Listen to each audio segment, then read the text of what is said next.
Over on the other side. All right, we look good. Yep. All right, welcome. My name is Kelby. I'm with His Advocates. I'm the executive director. This has been a long time coming. It's a big day for us as a ministry. We've authored our first book specifically regarding state citizenship. In about 10 minutes, you're going to get a text. If you haven't gotten it already, um, we're gonna you'll be able to get it if you text the word freedom. Let me type it out for you to 855-0499. I'm sorry, 855-452-0499. I'm gonna post that both here and on the chat over on YouTube. Um,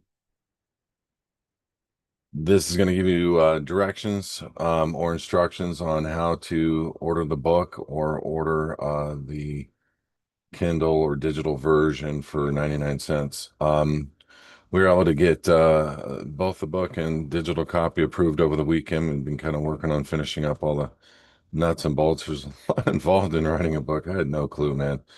Oh, wrote a book. It's way more complicated than a lot of people think, especially if you're trying to do something that's really a good piece of material. And I'm really going to ask you guys for a big, big, big favor. Just take this text and forward it to your friends and say, this is what I'm looking into. You can either buy it for them or they can buy it themselves. It's 99 cents. I mean, for a Kindle version on your phone. Um, we would love to do it for free. Amazon doesn't allow for you to do the Kindle version. As a matter of fact, in order to get Amazon to push it out, like help you, um, just FYI, out of 17 bucks, we get four, you know. And on the Kindle, they don't even push it for 99 cents. You have to have a minimum set price, and the 99 cents is it. They get, I think, 40% of that. If you want Amazon to push it out, the minimum charge is 2.99 for a Kindle version, and they keep 80%. So when they push it, so that 2.99, they get 80%. Um, we're using this as kind of like a loss leader to help people understand state citizenship and the journey that started me out 17 years ago on trying to understand what this was all about. I went to a seminar in 2007 or 8, and as a matter of fact, to my friend Don Mago, I just talked to him today. I don't know whether he's listening right now or not, but he is the guy that was instrumental in my life to get me on this path. I never in my life would have thought that I would have been taking a journey to say no to a corporation masquerading as a government, and say no to a corporation masquerading itself as the taxable entity, and that I'm required to pay taxes. Say no to, all these different structures out there that are doing nothing but causing chaos and harm and contrary to the law. As a matter of fact, you can go look this up. You don't need to rely upon me, but it is in the book. State citizenship is an absolute. It's what our founders were.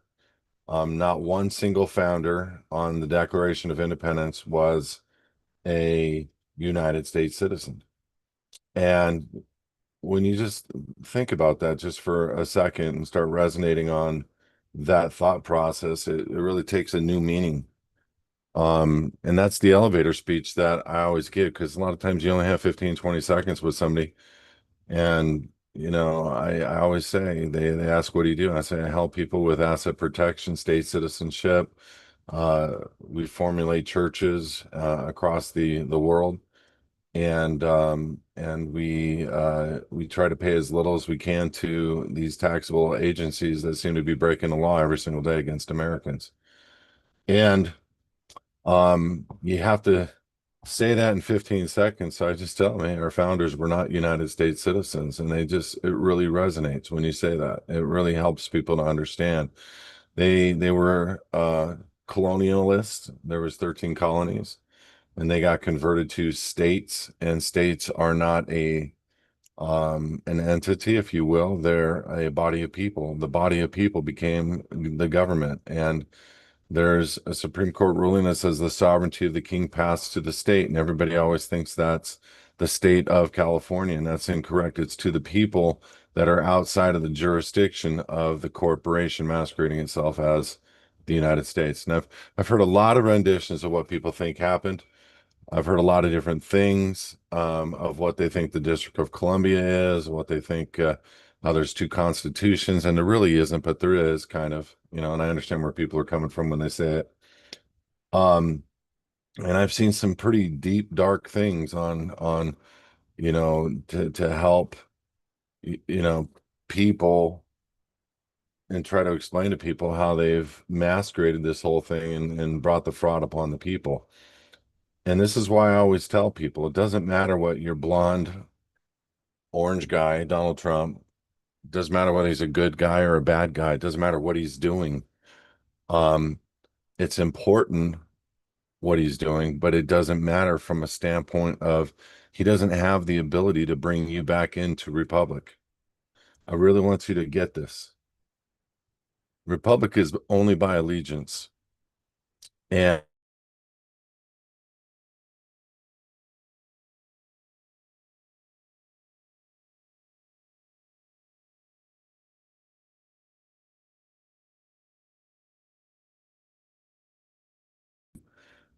I know they're not the same, but I'm giving you an analogy to consider.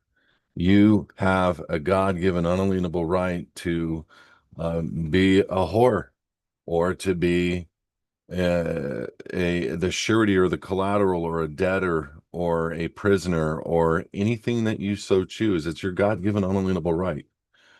And I'm saying it this way because it will help you to understand that with this God-given, unalienable right as one of the people in the Republic, that unalienable right can be given up. It's in the Constitution, the highest form of law on our land, to be expressly explained, is two people's rights to contract, period. That's the highest form of law in the land. The government can't usurp that.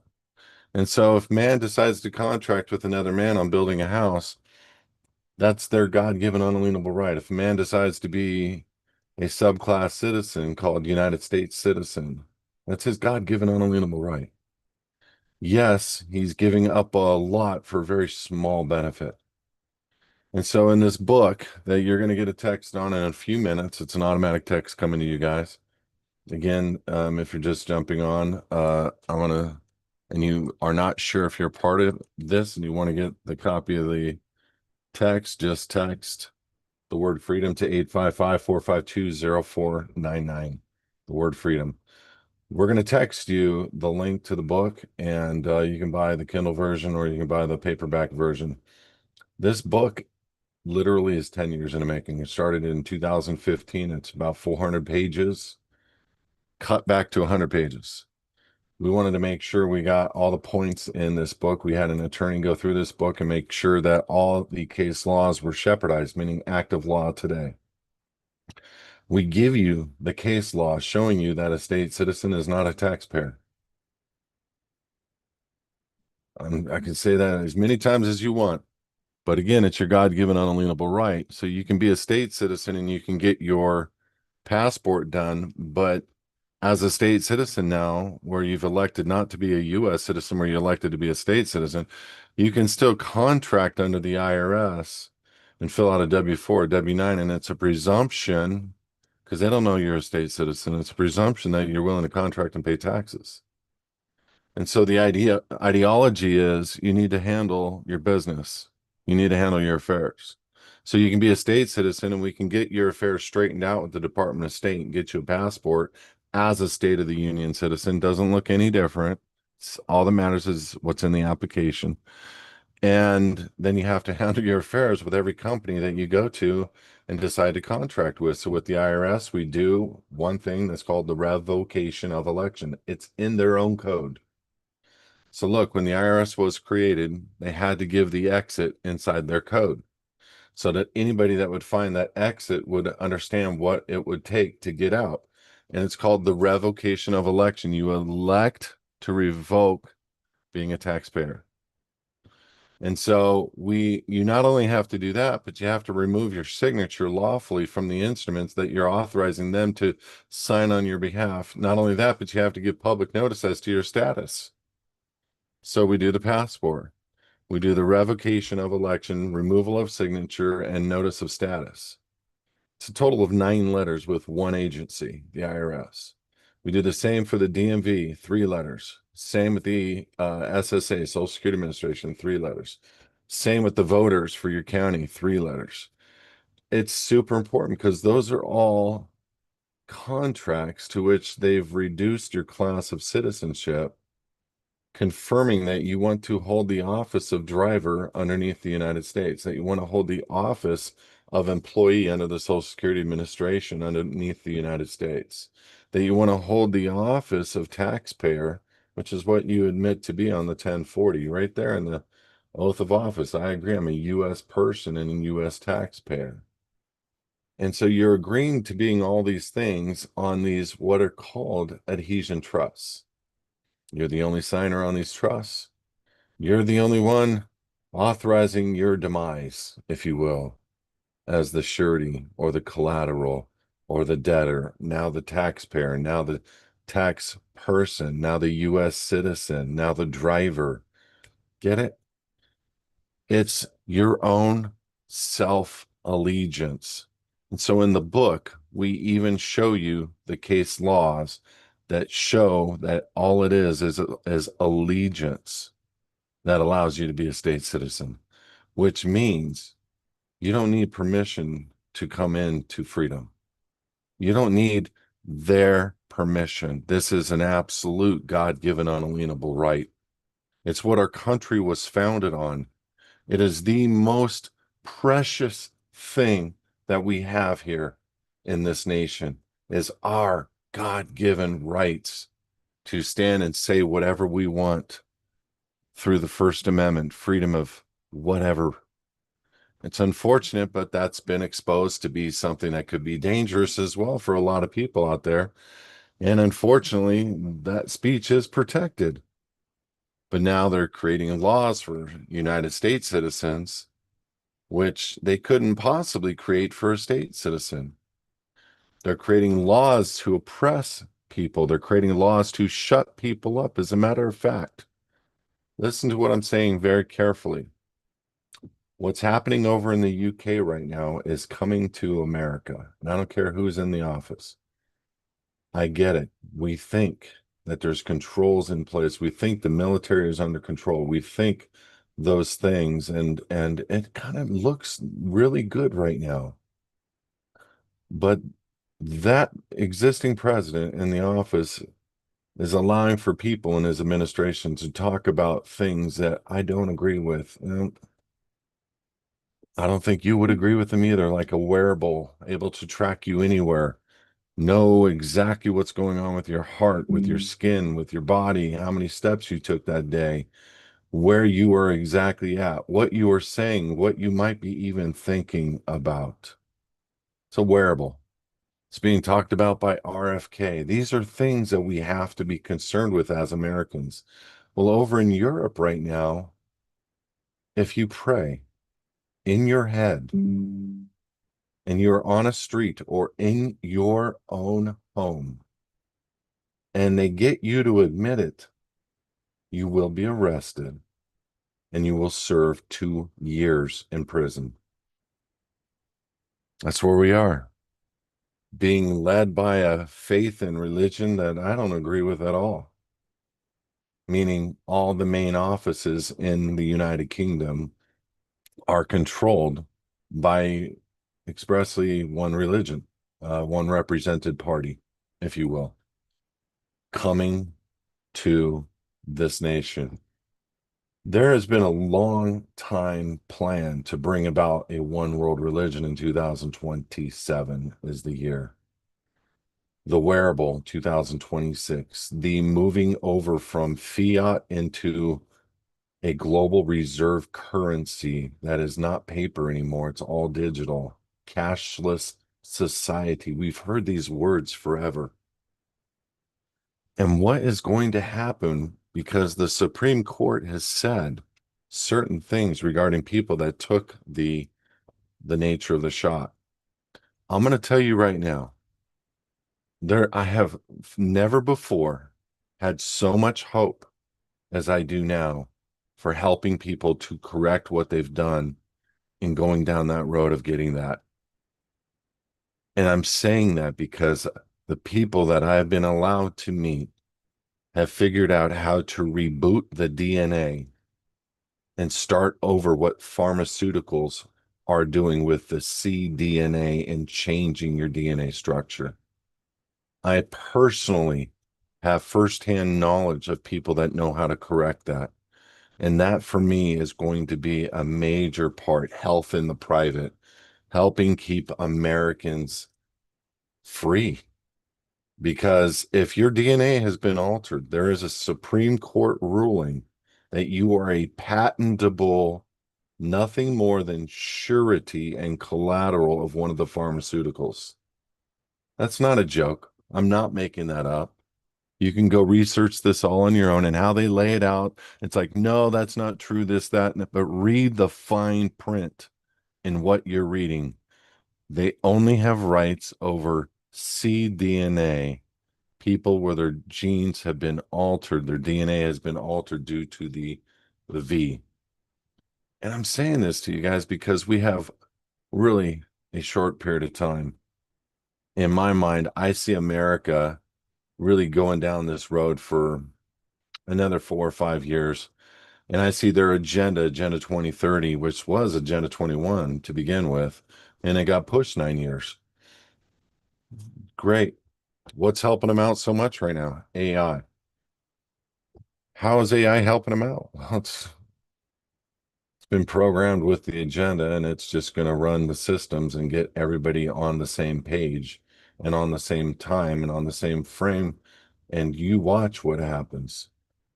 We have a short window to expressly state outwardly and get on the record our allegiance to a body of people under God, which is under the Declaration of Independence.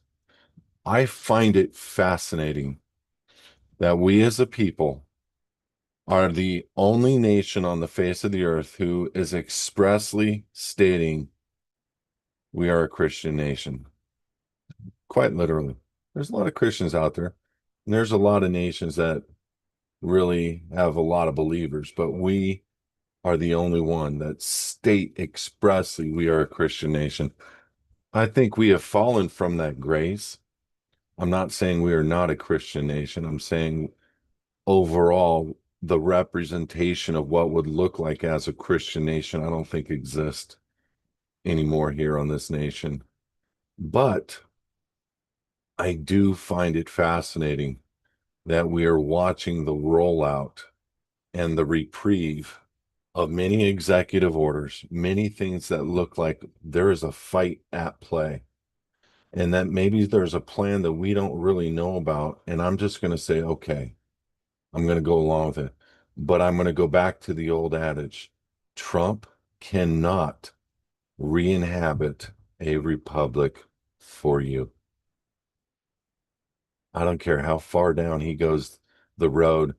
And if he did get the entirety of the world and the actual republic for the United States of America, and he did state he wants to re-inhabit the republic for all people, it is not his choice.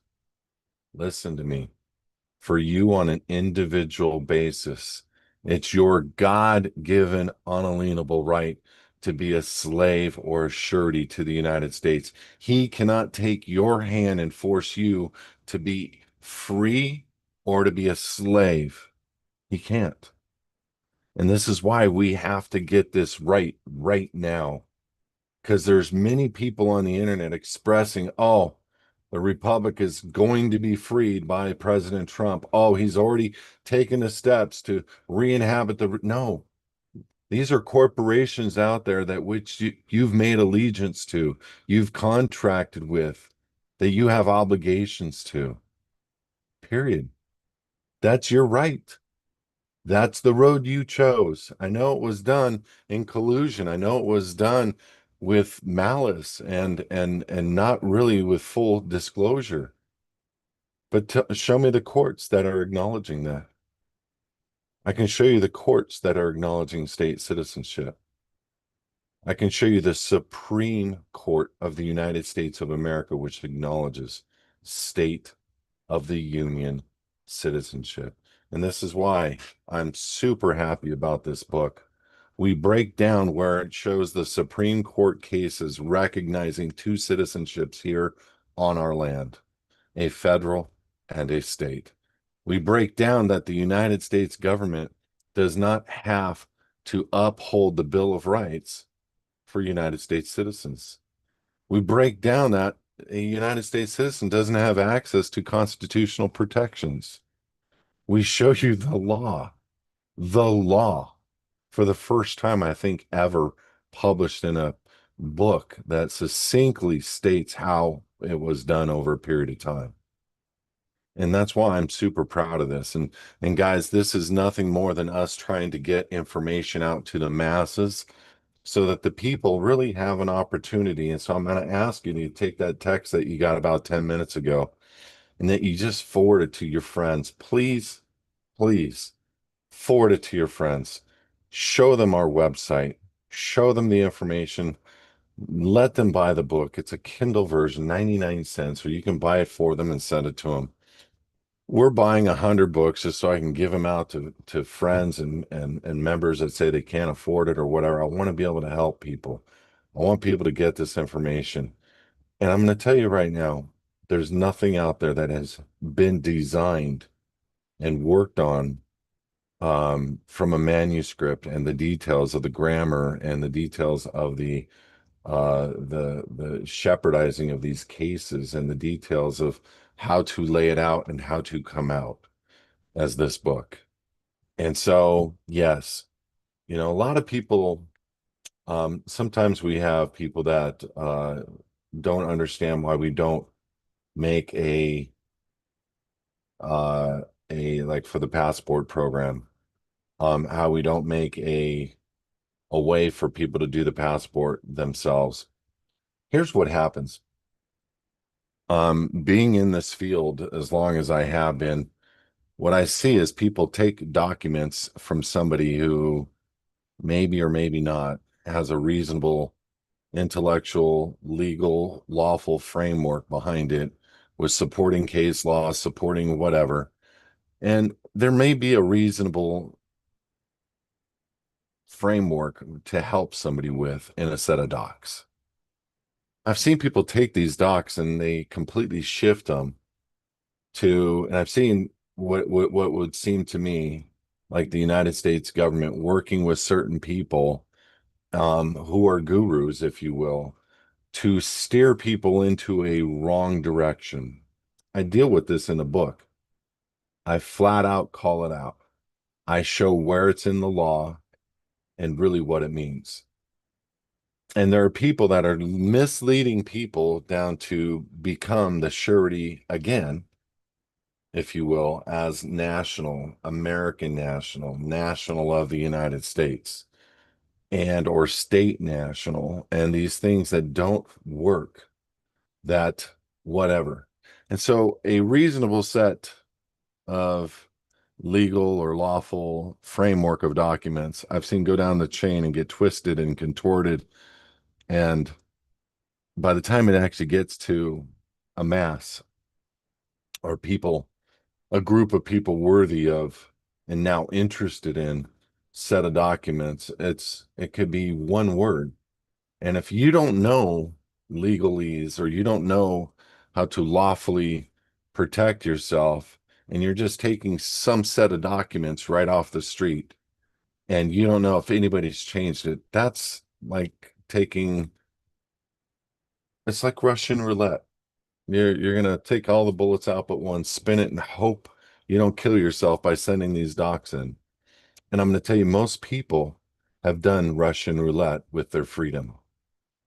His Advocates is the only ministry, the only business, call it whatever you wish, I don't care, enterprise, but it truly is a ministry from the heart and from structure and from setup that is getting this information out to the masses. We do not take quote unquote donations for nothing. We take what is called a contribution and we do a work effort where we've brought upon people, private workers, who fulfill an obligation to make sure your docs are tight, make sure your docs are represented properly.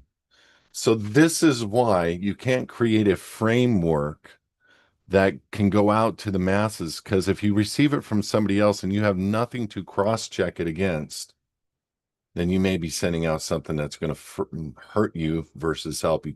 The second reason is the Department of State has 100 different responses. You're going to see tonight on my questions and answers that I'm addressing the types of questions that people have. And it doesn't matter how many I've addressed these same questions I'm about to answer again tonight, at least 20, 30 different times. We're working on getting the framework of our Q&A through an AI system and brought into a knowledge base where people can watch videos to get answers on an automated basis.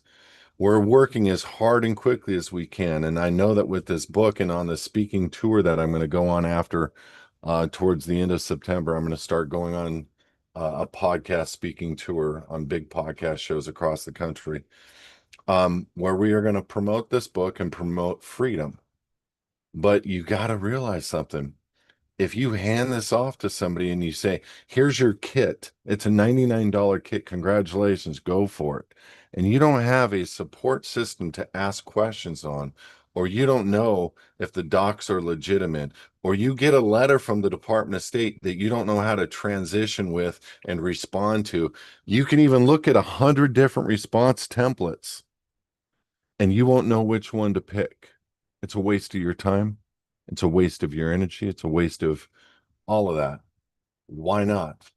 Why not work with a service that is capable with the background, with no complaints on file? Nobody has gone down this road and had any hiccups or problems or visits or knocks. And everybody is free because we use the law. We use the Supreme Court. We use their own code, the revocation of election. We use the administrative law practices to remove our signatures from fraudulent documents that we never got full disclosure on as a minor child. How can I become an employee of the Social Security Administration in the United States Corporation at the age of 0 for current children, or for me at the age of 13? It's an unconscionable contract. It's not fair.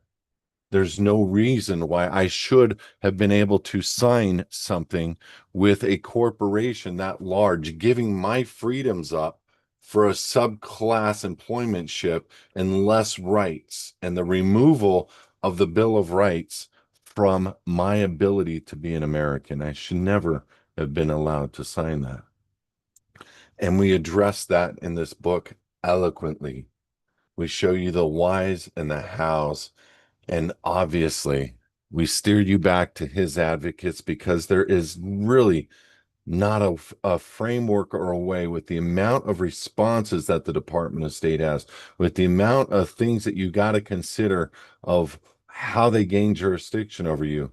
There is no one way to freedom. And I want to say it to you this way.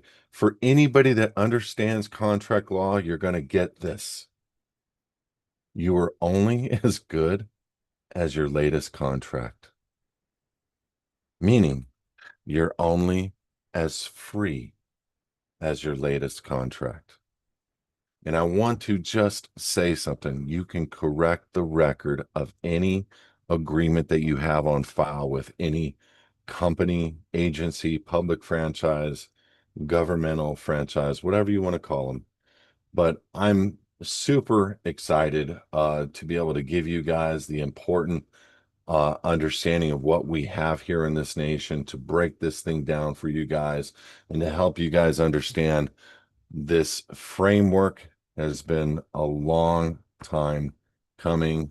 Um, I am going to put the copy of the purchase link back in. It's actually up on the top of, I'm sorry, that was wrong text. Try that.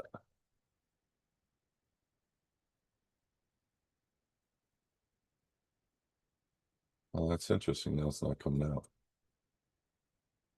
Let me take some off. I think it's a little bit too long.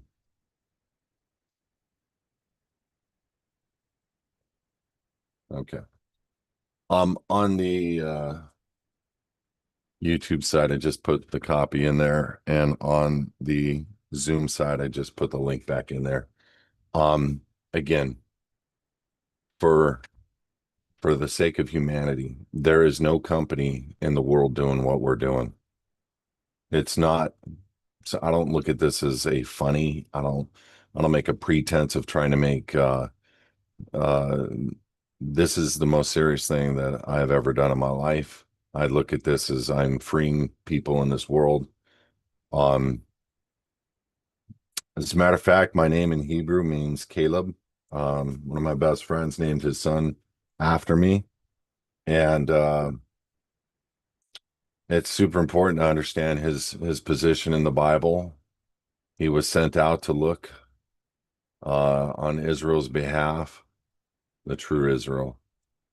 And he looked at these giants, came back and said, "We can take them." I honestly believe that we've already taken them. God has. We've already won this battle. He is clearly, and I don't mean to get my faith up on this. God has clearly been a marker in this nation from day one, giving people that say, "You are my king," Declaration of Independence, giving people a right of expression and becoming self-governed. God's commandments in Genesis is go have dominion over all the earth. Dominion broken down is sovereign authority.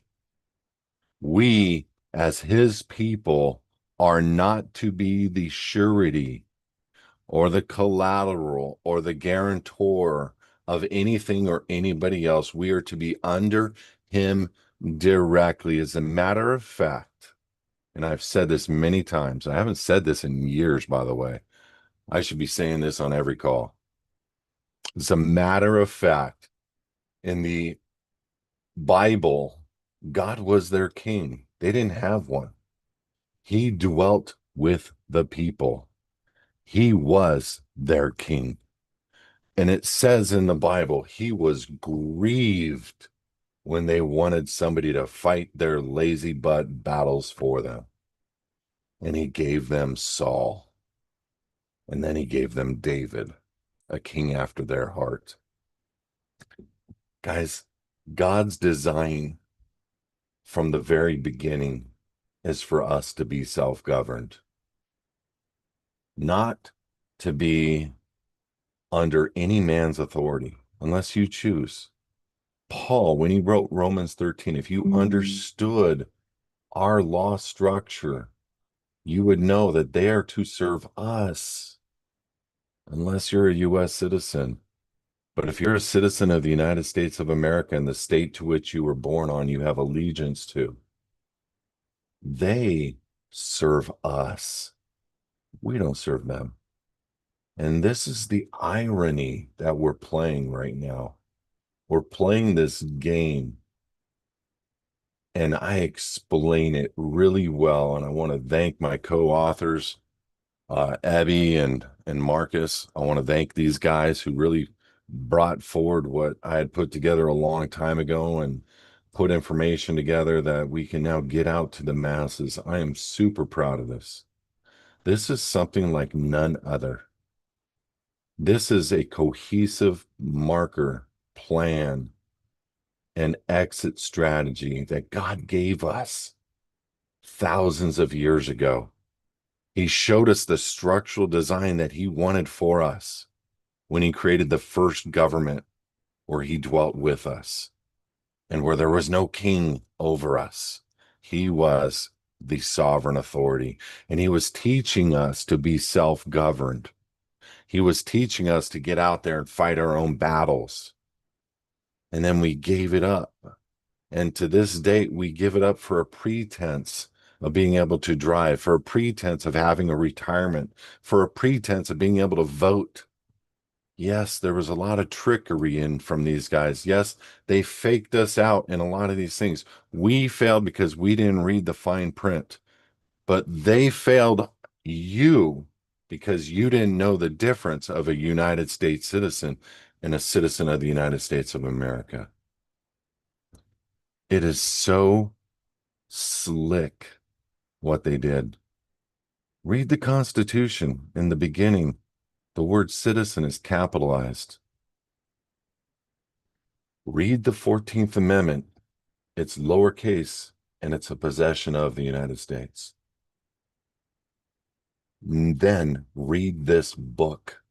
It will absolutely show you the separation of what the Supreme Court of the United States thought about the 14th Amendment, not what the United States corporation wants to make you believe about sovereign citizens, about this subclass of people that think the federal government doesn't rule over them. Well, they do rule over United States citizens, but they have no authority whatsoever over free men and women called state citizens, children of God, where he is king, where we are self-governed. They don't have authority over that.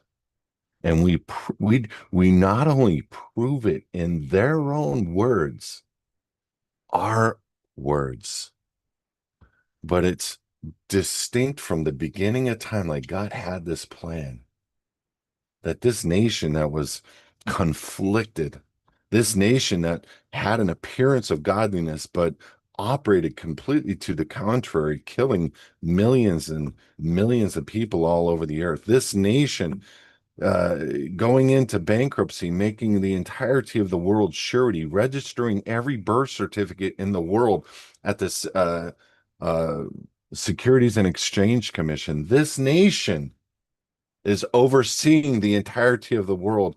And there's this battle of light and dark right now. And there's no other way to put it except Donald J. Trump cannot write a single signature document, Supreme Court ruling. He can't do anything. He can't make any edict, nothing on your behalf. You have a God-given unalienable right to be free or to be a slave. And this is why you personally have to choose it. And after I started the Republic with a ton of people back in 2008, 9, 10, 11, 12, I realized this. I couldn't have freedom being with a bunch of people where they're always arguing, where they're always at conflict, where the federal government infiltrates and then disbands everything every time somebody tries to come together and re-inhabit the Republic. Well, the Republic did come back together. Donald Trump cannot take over the Republic and free you. They can't. As a matter of fact, I want to give an open invite to anybody. Go over to the Republic for the United States of America.org. Republic for the United States of America.org. Join. You want a free passport? Go serve in the Republic. Go get an oath of office signed and get your leader in your county, your state, the president, whoever your leader is. Get them to sign off that you're serving. We'll do a passport for you for free. And we do it for anybody in the Republic. Super important to understand because that is the mile marker is your passport with the Department of State. The rest is super important. Don't get me wrong, but we want to get people on track and people in the Republic, they need to make allegiance to being a state citizen to hold any office in Republic. Otherwise, they're double-minded. And trust me, there's a lot of people in this nation double-minded. So for the love of God, my one request, please forward my text, forward my emails, talk to your friends about this, get the books, hand them out, get their email, figure out how to get them signed up for the free Kindle version. We're gonna learn how to do that on other people's behalf and figure out how to tell you to do this on behalf of your friends. But there's nothing more important that I have found in my life. I've completely given up as a licensed real estate broker, guys. I gave up the opportunity to make millions a year at the lowest interest rates ever. And the reason why I gave it up is I found out the loans were fraud. There was no loan being given by a bank. Not going to get into that with you. I gave up living a life of fraud by giving a fraudulent loan because loans are not actually done. Not just that, they're removing the note from the deed of trust and destroying the true validity of the deed of trust on the home by doing that separation and monetizing the note. My point is, I walked away from a career of millions a year to do freedom, to help people become free. And for whatever that means for you, however you feel about that, just take a step to find out what that means for you. We don't push anybody. We don't push anybody. You can take as little or as long as time as you want. We give discounts for people that come and put the work in and make a decision in a few days. Yes, we do. Because we have to operate like a business, but with a ministerial heart. So do me a favor, just get the book out to people. This book is going to absolutely be a game changer. And say a prayer for this ministry. Say a prayer for me because we're about to embark on a big change and really I think go mainstream. So I'm going to ask and covet your guys' prayers um that you come behind us as a ministry and that we're able to fight the good fight because there's a lot of good people out there that are fighting the good fight, real believers, really directing people in a lot of great ways, and we want to align ourselves with some of them. Many of them we really don't want to align ourselves with because they want to argue everything, and even if they're right on their position, we need to align ourselves up with people that really have a heart and a ministry for what they do, and not to browbeat people into submission of their view or their concept or their ways. And I don't want to give any examples of people out there, but there's some great leaders out there that have a great mindset, great heart. I just wish they would take it easy a little bit on the way they dealt with people. It's not always easy. And trust me, I'm not always for every single person that calls in. And I just told a guy 2 weeks ago, I said, yeah, we're not in alignment, brother. I said, I don't think this is for you. And I said, have a great day. And I hung up the phone. Okay, we're gonna go into the Q&A now. I'm gonna address some questions. I know I spoke for 42 minutes. It's all good. First series of questions regarding for Robert. Vehicle matter limited territorial nexus, removal title from state interest. How does one remove state registered title motor vehicle from the state nexus, which the vehicle, okay, so I don't even need to finish the question. There are people out there, Robert, that remove the vehicle through an administrative process from the DMV. I don't know how to do that. I've seen some paperwork once or twice. That's just not my forte. I want to free people. I'm not really too worried about the car. I do agree it's super important. You need to get the MSO or the MCO, and you also need to remove the vehicle. I've always said that, but it's not a service that we offer. What would make sense is if you did an administrative process, but to me, that's not going to be enough. Even if you have the MSO and it's a duplicate, which means a true and correct copy, it's as valid as the original, where you're holding title, true title. Um, through an administrative process, you might be able to get something done, but that's not his advocate. So my apologies, but we just don't do everything. Um, Second question, would a bill of sale for $1 be proof of ownership to give a cop to release it from impound? Nope. These guys do what they want. And if you don't give them what they want on a vehicle that is in impound and within a certain period of time, generally 30 days, you're going to lose the vehicle. They'll put it up for auction. So you can't play it. Robert, love you. I've known you for 15 years. Whatever it is, whether what you said is lawful or not, it is construed as a sovereign citizen theory, and they just won't entertain that. If it's not in the way that they want to do business, they just won't accept it. Next question. Would a gift document to a ministry show claim of title? It would show proof of purchase. The claim of title is the MSO. You can get the MSO from the state.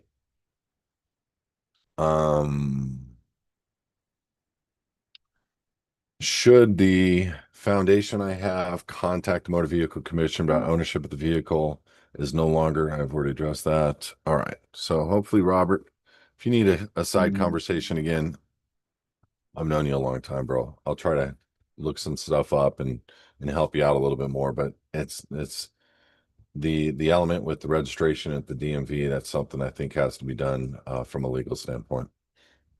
Number one, establish an LLC. First question. Having been denied a business account at Bank of America, what are the alternatives at best? I don't know why you were denied a business account at Bank of America. Get me on the phone. If you go into another B of A, get me on the phone. I'm gonna explain it to them. We've opened thousands of foundation accounts at B of A. Thousands, probably 5, 6, 7,000. Try, yeah, you can try opening up in a Wells Fargo or PNC. I think I addressed this last time. Yeah, you're fine. Can you please advise what IRS tax status is for an unincorporated association? Matt, we don't care. Why would we? See, let me explain the fun nature of the way the IRS conducts themselves. Like we have private foundations. So I had a CPA say, well, to be a private foundation, you have to do this, this, and this. And I said, that's pretty interesting. Can you tell me the definition of private foundation? And they couldn't. So I looked it up on the IRS website. It is a 501c3. And I said, we are not a 501c3. We've never registered as a corporation. We never applied as a 501c3. Yet we are a private foundation legally and lawfully. And I gave them all the Supreme Court rulings to help the CPA with the understanding of what a private, truly private foundation is. So there's a game of words and word play, like the word human or the word person or the word individual. And those are very lawfully determined meanings behind each one of those. As a man, you're never going to find really that in law. The word man, woman, you're never going to find that in law. And for a private foundation that's unincorporated, unregistered, you're not going to find in law really either, other than the Supreme Court. And so if we were to look at IRS code, and I know this is a really long answer for you for this, you would look at 508c1a. But we don't want to claim to be anything. So I don't claim to be a 508. But if you, and this is what I tell, sometimes I tell, we fall under the umbrella of a 501a or a 508c1a. And those are the codes that anybody can look up and see that you don't need to be registered. You don't need to be incorporated. You don't need to be registered with the Secretary of State to get an acknowledgement. You don't need an acknowledgement from the IRS. But you can just exist and you don't have to file a tax return. That is right on the IRS website. However, that's as a 508c1a. I don't claim that. I claim to be a private church under God, and I operate like one. And so, being the fact that Yeshua is the beneficial interest of everything here on this earth, this is why the law is what the law is. Like, Satan has to work around, whether you want to believe it or not, has to work around everything that God wants him to work around. Like, he used to have authority here, and he only has authority if you give it. He used to own or have dominion here, But Christ claimed it all back, Revelations 5, by the finished work of the cross. It was for the title deed to the earth and everything on it. I know people have trouble with that one. I'm okay with that. Christ didn't just come to die for the sins of mankind. This is a deed to this earth, of which he took out of the hand of his Father who sat on the throne in Revelations 5. And so when you understand that, this is how he has dominion rights to come back here and to claim authority for 1,000-year period of time. So I'm not trying to make this a biblical issue, but the point I'm trying to make is we as a private church, we are directly under God. We don't need the approval of any man. And this, if I could teach anybody this, we don't need to fall under a statute or a code to get permission. Like, even if the revocation of election didn't work, I can still remove my signature from any document for fraud in the factum. And I can show you the fraud in the IRS very easily. Hope that helps. I've heard you mention that you don't need to worry about getting the digital ID if you have a passport. Real ID. Real ID is what they're asking for. The passport is real ID. But you're not taking another contract working with the state to have real ID with your driver's license.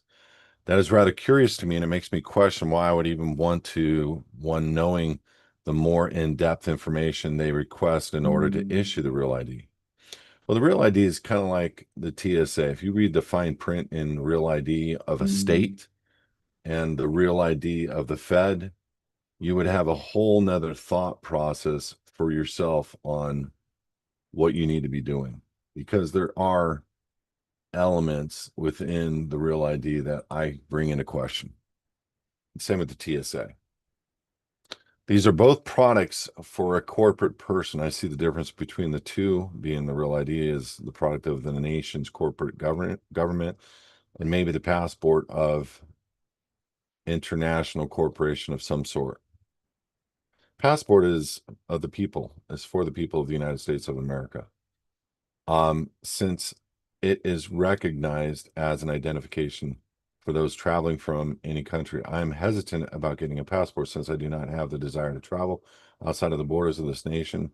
I don't see how having one protects my quest to be private. It's a great question. It's because you never read the documents in the passport. So if you read the documents of how we apply for the passport, and if you understood what a U.S. citizen was, you would run from being a U.S. citizen towards being a state citizen so you can have the application. Just remember this one thing. If you were ever to go to court and challenge jurisdiction of whether they have standing over you, you would have to prove that you didn't have a contract in place with the United States. And currently you can't prove that. They'd bring up a bank agreement. They would bring up a credit card agreement. They would bring up whatever that you signed on saying I'm a U.S. citizen. With us, you're applying for as a state citizen and denouncing that you are a U.S. citizen right there in your DS-11. You're stating in a 5-page explanatory statement that your allegiance is to the Declaration. So to state that you don't understand, it's because you don't know what a U.S. citizen is and you don't know what a state citizen is. So I would recommend just read the book that we just came out with and posted on Amazon. Please read the book. $17.76 for a reason. And it's 99 cents for the Kindle version for the next couple of days. We're going to start marketing the book through Amazon. So we are going to increase the Kindle price to a whopping $2.99. Calm down, everyone. It's going to go up in price. So for the next 72 hours or whatever, we're going to have it at 99 cents. But I know you can all afford a cup of coffee, and that $2.99 for the Kindle version isn't going to make that much of a change. But I want to bring up the cost because if you weren't here in the very beginning, Amazon won't even help you market the book unless you have a minimum price on there of $2.99. That's it.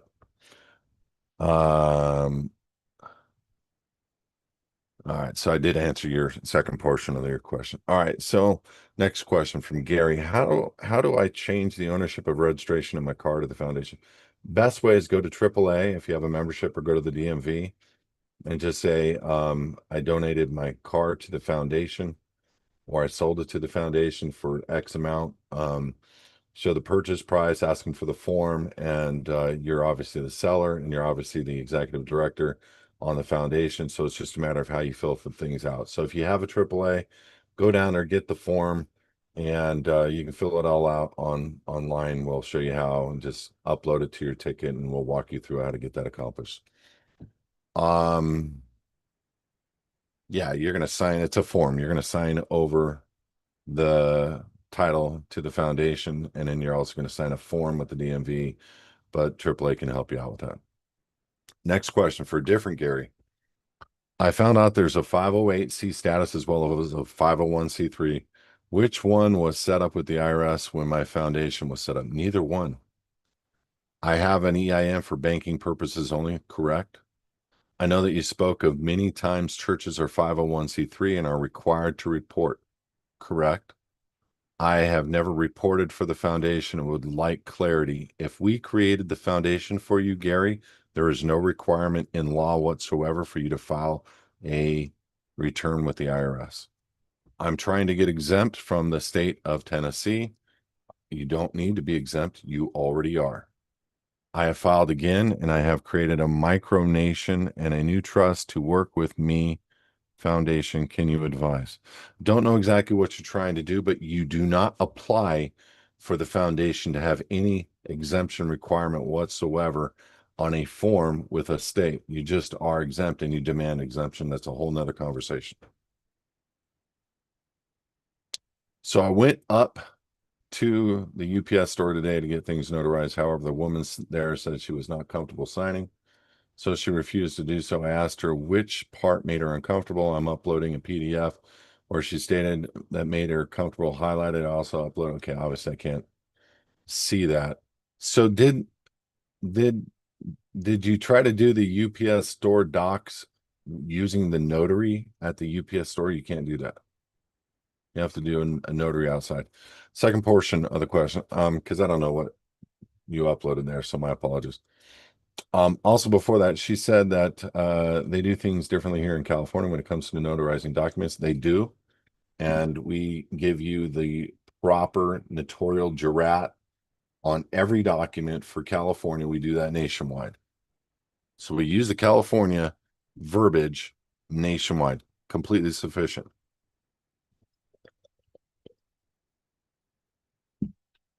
She said that you have to let them know if you want to be a notarized as an acknowledgement or jurat. Correct. If we gave you documents, it would have the notarial information right there on the document. A jurat is them creating a secondary piece of paperwork that they can attach to it. Either one is sufficient, but they need to address the page that we create for you. Sometimes they do both. Like they'll address the notary acknowledgement on the paperwork that we gave you, and then they'll submit a jurat after it. Either one or both. Both is not going to disqualify.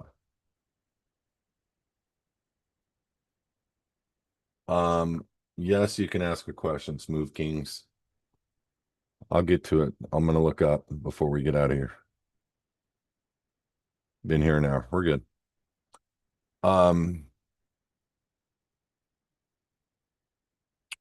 I saw a person getting a document notarized before me. This is also something I never saw in Wisconsin. She made the woman sign what looked like a record book. It's everywhere, every state. You put your thumbprint in the record book, and this is what proves you didn't backdate a notarial document.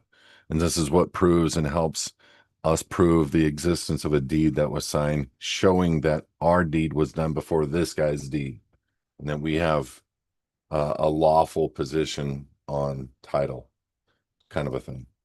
So every notary has a book that they have you sign. I know that for Terry, I know that you tell me the documents are mine to change them however I want. I just have to tell you that. But the exact words and details count and can be game changers. Correct. First question. AOS schedule of fees. Number one, copyright 1988 through 3000. If the first year is 1988, suppose it to be the year born.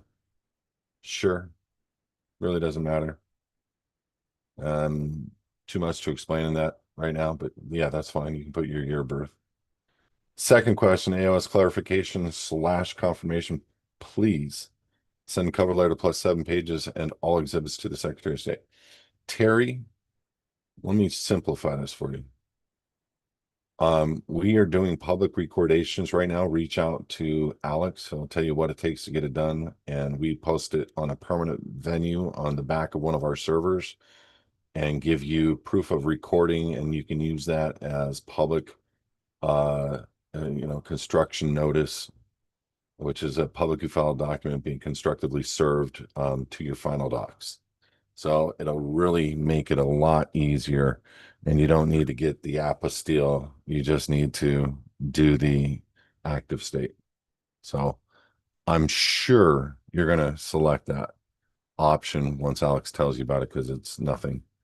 And you're going to be good. AOS blended passport clarification, please. Only 2 DS 11 pages were returned to me. Are you saying when you tried to get certified copies of your passport application, only 2 were returned to you? Or AOS blended, active state blended passport clarification? That doesn't make any sense to me at all. I'm sorry, Terry. It is recommended that I blend the DOS cover with gold seal. Their letter stating, I don't know why this is something you should be addressing on our back office. This is easy. Um, no, I mean, this isn't easy, but this is something that Alex should be addressing.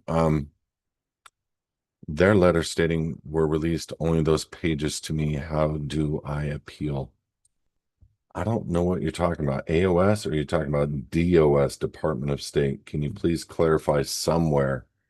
And I will address you, whether you do it in the Q&A here or the comment section here, or rewrite it for next time. I think you meant DOS. If you meant DOS, that they only sent you the DS11 back and not the explanatory statements, let me know because I want to address that, but that takes a little bit of time, and I don't want to just waste my time on that.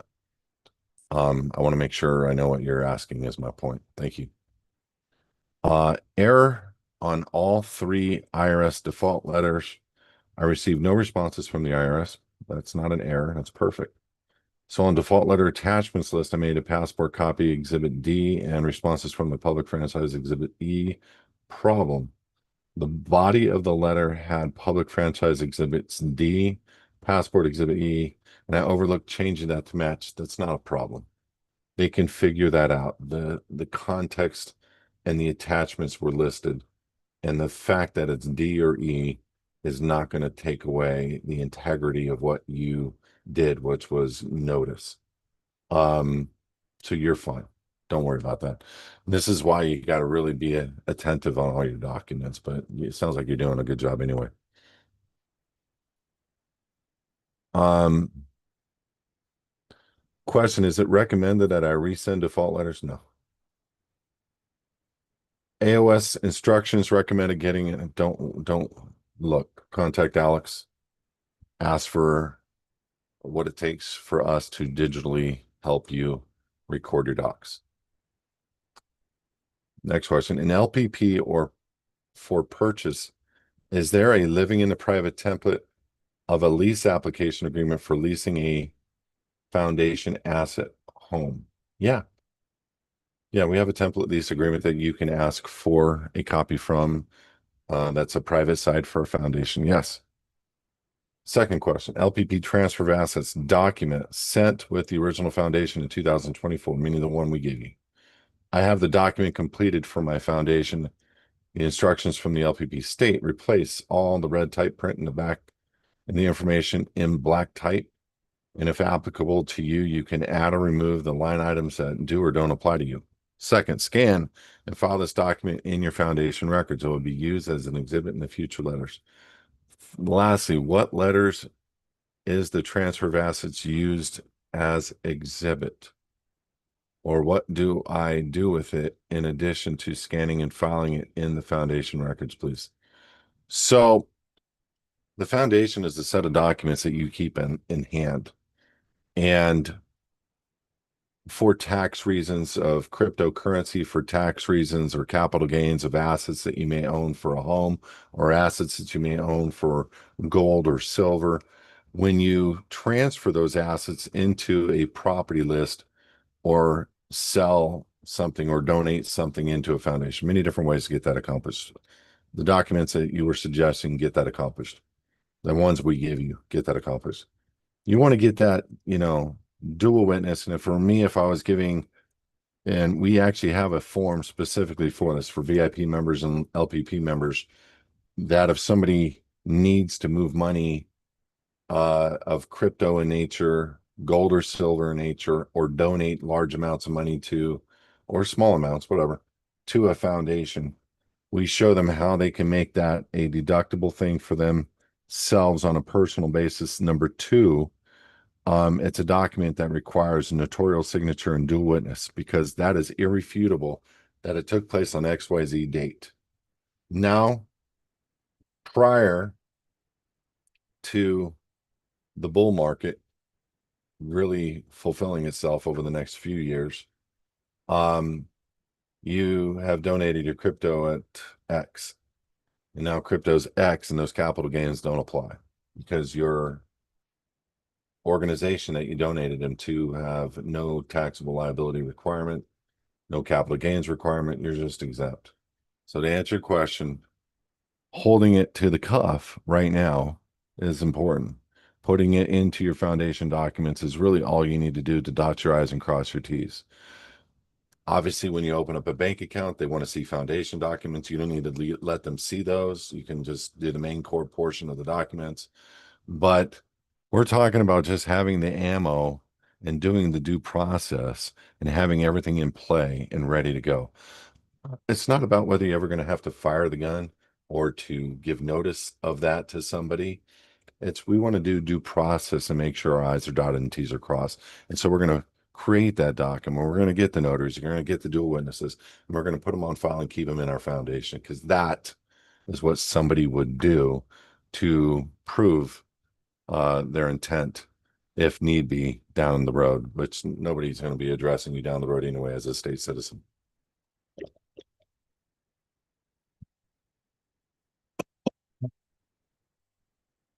I don't want to say my voice is giving out, but I'm getting a little crackly. Um, okay. Next question from Todd. I like the nickname Todd. Toddler.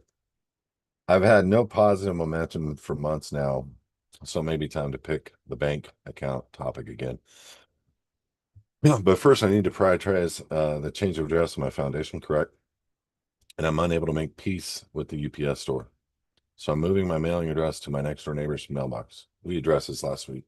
That's great. That's perfect. That's all you need to do. Next question for Mark. Hi, I'm working through the videos and the application question. Part of my hesitation on getting started with the LPP over the last 6 months, I was a part of the Colorado Assembly, to which the larger Anavan Rights group, a little over a year ago, I corrected my political status as an American state national. No, you didn't. I don't mean to disrespect you. You just didn't do anything.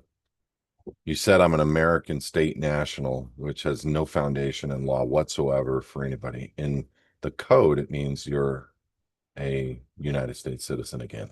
And I can prove that. Even if you look at 8 USC 1101, A21, and A22, you'll understand the fraud. I've created previous videos on this. So just bear with me, but it's not good. And I am glad I am not there anymore since God led me to the Republic. But do I have 15 documents that I autographed last year? And I'm wondering if any. So what you do today, your SERPs, what you did before, you're only as good as your latest contract. So you're correcting the record by going through our passport process. You're correcting the record by all these documents that you're publishing, including your active state at the very end. Those are all game changers. And there's language that you can do. If you really want to remove your signature from those documents, you can. It's really not a requirement. I did, like I didn't do those documents specifically, but I did some other ones and I removed my signature from a lot of them. just because I wanted to make sure I was safe and I can prove it at a later date. So I'm wondering if any of them would be good or bad on moving forward. No, I've read them all. They're not good. They're not good. David Straight's documents, no disrespect to a dead man. They're not good. Uh, they're just not. And there's a copper moon stills, whatever. They're not good. I don't mean to disrespect anybody. They're just misinformed. And I have go to my YouTube channel and go to the actual channel and search American National. I very much break it down.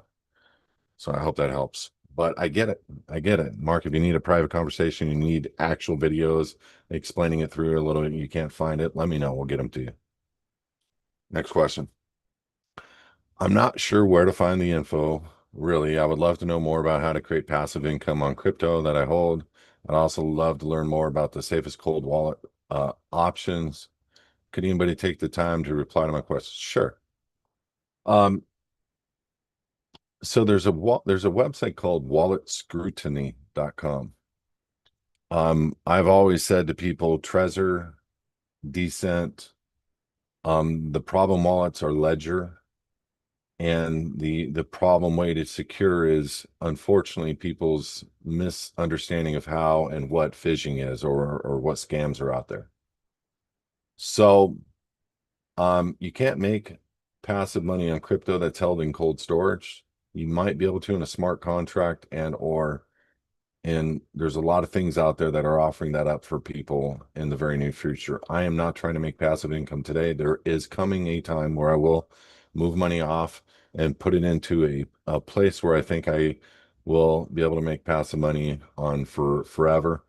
I don't plan on selling any crypto ever. And anybody that's going to buy crypto and you're buying XRP, I'm going to suggest that you hang on to all of it.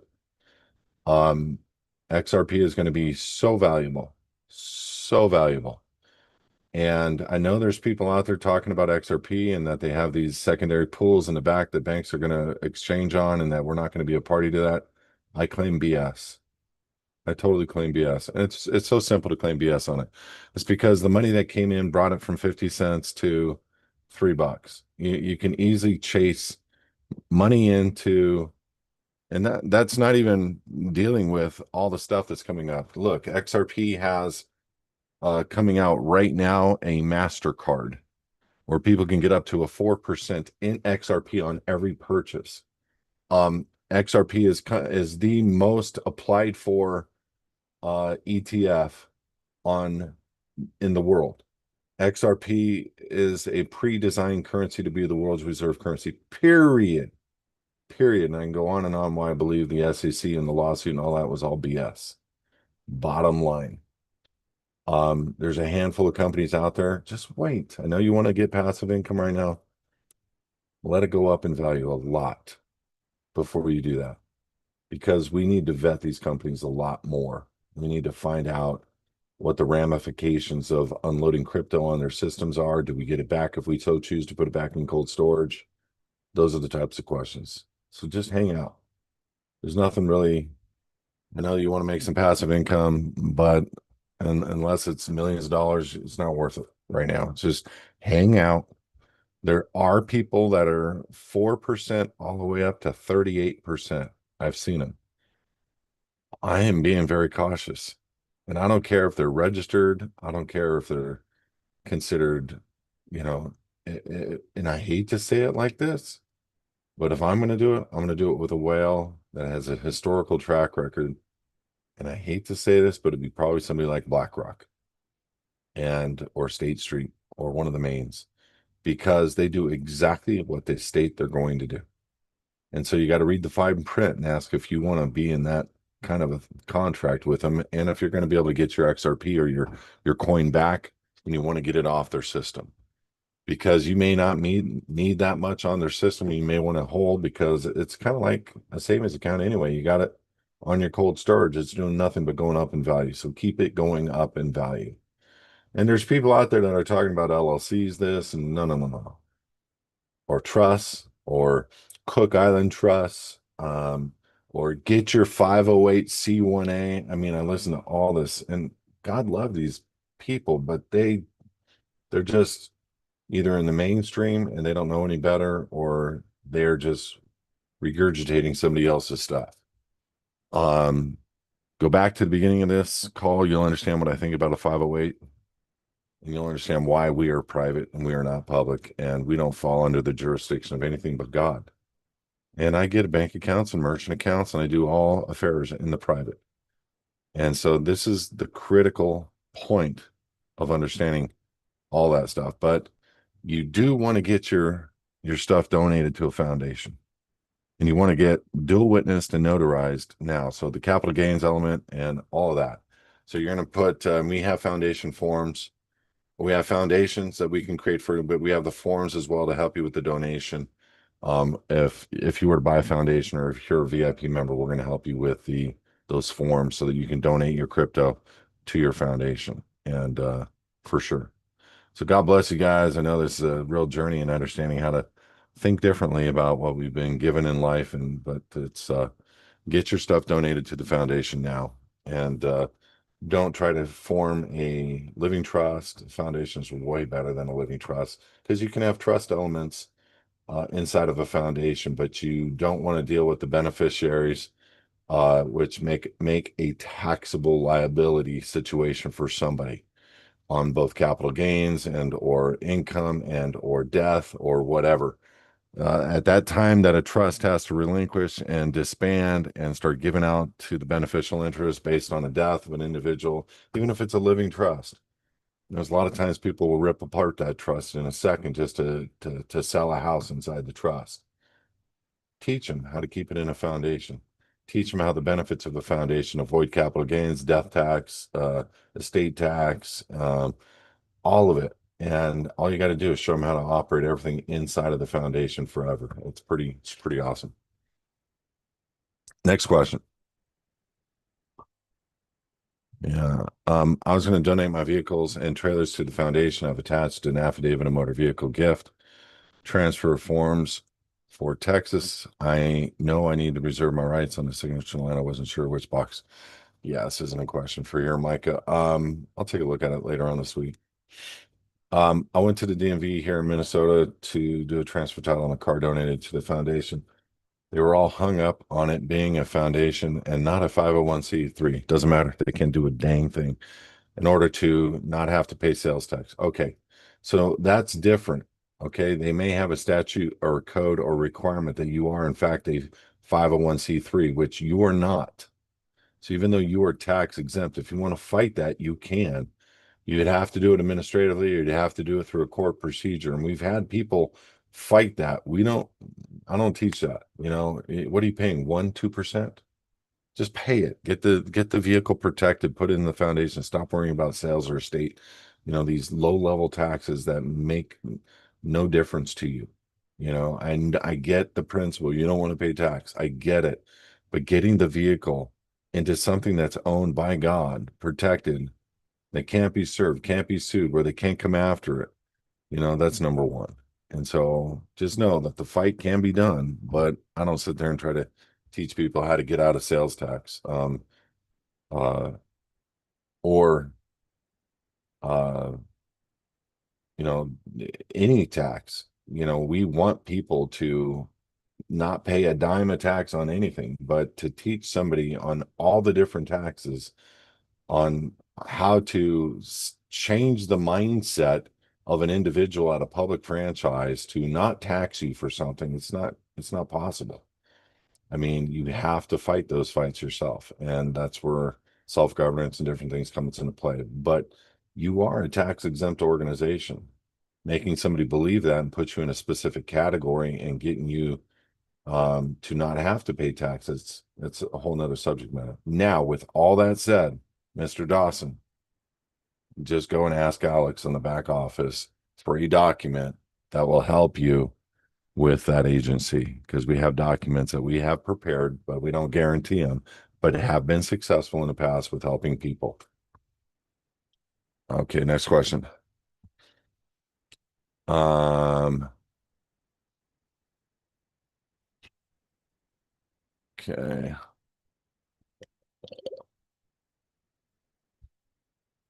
I'm about to speak to somebody about starting a payment plan, but I have a number of questions. I'll submit them at one time on separate tickets.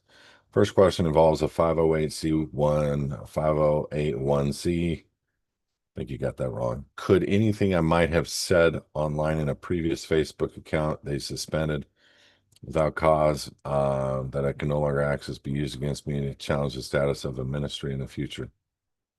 They can use your words against you in a case, but don't worry about that. It's I don't know what you've said. I think you're overthinking things. Second question, I'm concerned because I have filed formal charges against Facebook within the last year, and they have actually suspended that account in order to prevent me from being interviewed by an oversight board set up to file charges against them. They went out of their way to suspend the account in order to prevent me from being interviewed. And I do fear things I've said could be used to challenge the validity of a 5081C status. We don't help people with a 508c1A status. I don't know, Kensho, where you got your documents from, your foundation documents. If you got them from us, you are not a 508c1A. And your private site status is not going to be dependent upon what you said on Facebook. The documents stand on their own. But what kind of docs do you have? I have no idea. Um, Next question, next member regarding never receiving mail in my name again. Can I forward mail from my old PO box to the new UPS PMB? Yes. I understand I'm going to be shutting down the old USPS box officially. So is there a process to do not forward for now? Um, I would forward, but understand something. Remember, the goal is to not hold an office. The goal is not to receive personal mail. The goal is not to have anything recorded in your name, not to have personal bank accounts, um, for a lot of different reasons. So if you're going to get personal mail still that's being forwarded from your old USPS box, you need to consider that. It's not going to change your status that you're doing with us, but we like 5 out of 5 on a Kevlar vest for our members. So we have a specific requirement, which is don't receive personal mail from anybody. So if you're going to get that mail, you're going to want to return it to that person. No such person exists at this address. Stamp it, put it back in the mail so the United States Post Office gets used to seeing that and stop sending that mail in that name to that address. Besides, you should be using our USPS documents that you want them to stop, which you know what they say if you're an LPP member. So you want to be using that because we don't want to receive personal mail, so we don't give them a forwarding address. We just ask them to stop accepting mail on behalf of the all caps name. Hope that helps. Next question. Why do you need a SSN on the LPP LLP form if I'll be sending out all forms on my behalf? There's a lot of different reasons why. There's just so that you understand, is the SSN is identification that is required for the artificial person in for a lot of different things like the foundation only. I mean, I can get an account open or a tax ID number from the IRS for a foundation without a SSN. I would charge additional for that. So we don't do that because there's really no reason why having an SSN on an application, if done right in the all caps name, is jurisdiction or the waiver thereof. So I wouldn't worry about it. But there's a few different reasons why we require it on the form. So if you can't or don't want to give an SSN, um, that's going to be a problem for you. And so I would just say do it and understand something. I'm a licensed real estate broker. There's nobody out there using your information, your credit or whatever on your behalf. We keep all that information private. So uh, but when you read our documents, you'll understand why. You don't understand them today, I get it. But when you read them and you see how we do it, you'll understand why. It's just not going to be explained to you really that well today until you actually read the responses and how we do it. Next question, from Chris. Separate. Kim and I are now both state citizens. I work for a large publicly owned company. How do I set them up from stop withholding taxes from my paycheck? We have a document that you can give. Now, remember, some HR departments are all different. but it starts with a W8BEN. W8BEN. You can ask for a requested document on our back office to help you with that. 18 more questions. Holy crap. What I'm going to do, guys, because my throat is getting raspy. What I'm going to do is I'm going to copy all the questions in the Q&A and get them onto a private list right now so I can answer and address on Thursday. My apologies, man. I just can't answer every single question every single time. But I will be back on Thursday at 4 p.m. Pacific when my voice has had a minute to clear up a little bit and address these questions. I am super, uh, there we go. I just copied them all out. I'm super happy that we have a platform to get this done. And guys, we've been working long and hard to be able to do this. But every single question that you just heard has been asked and answered 3,000 times. Not every question 3,000, but we've addressed over 3,000 questions, and many of them are the same thing done a little bit different. We're working on the organization thereof to make it easy to find this stuff in the knowledge base so you can kind of think through how to do it yourself. But guys, be just understand this is not easy to understand the words, the word play, the games, and they're not teaching people, hey, there's another class of state citizenship. And I've always thought that we were going to be that group that's going to make sure they bring about the class. And I think they're kind of doing that a little bit with the DS11 application. They changed it a couple of years ago, and it really helps us because they put it in the oath of office about the explanatory statement. I mean, most people, when we were submitting explanatory statements before with the passport DS11 page 1 and 2, they were saying you're not allowed to put an explanatory statement with the application. We're like, yeah, it's on page 4 of da da da da da. Now it's right on the oath of office. So we are affecting change. We're getting things done, and we're helping people move into this class of state citizenship, which is what our founders were. Again, look, if you guys are just coming to the picture right now, and I know there's a ton of people that are coming on, I'm going to ask that you take a minute, buy our book, please. 99 cents for Kindle version. I just posted it again to the chat. Um, It's $17.76 for the retail paperback version. Um, I'm really excited about this. Is all explained what we are able to do. The legal, lawful framework is explained from the Supreme Court of the United States of America. Every element of why we're able to do what we do is explained. So do me a favor, that link right there, spend the 99 cents, get it downloaded to your phone. Get that sent to your friends, your family. Have them buy it, have them read it. Get to know the book yourself so that you can quote it, because this is important. A lot of people don't realize this is even an option here in this nation. And then get people to come over to hisadvocates.org, sign up for free, eventually get a VIP membership, eventually get a passport, and the full living in the private program. The first 10 pages of the book are people that have a life just like you. I think we have 7 testimonials, and people that were federal agents to NFL to uh, private, a ton of medical doctors, all kinds of people that have gone through our program, seen how we do it and are private. And you're going to hear their 2 cents. And so it's pretty neat to watch what something that is like this, that has been around for as long as we have, going on 15 years, be able to report that we have good favor on behalf of our members, and we do what we say we're going to do. We're the only company, ministry, whatever you want to call us, in the world that has this knowledge, this information, this organized, where we have a team ready to help you. It's not like going to these other people, these other quote unquote gurus. They don't have any team to help you. And a lot of times they're just taking our docs and without permission trying to sell them. So we've seen that. But You don't want to do this alone. You need a right hand. You need somebody to walk you and help you through it. And this book is the catalyst of why you would want to do it.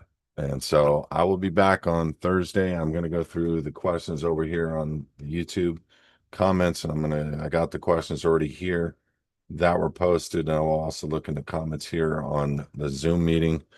God bless. I'll see you Thursday, 4 p.m. I will talk a little bit less in the beginning. We'll get these questions answered, and have a great week, guys. Thank you for your time. Appreciate it.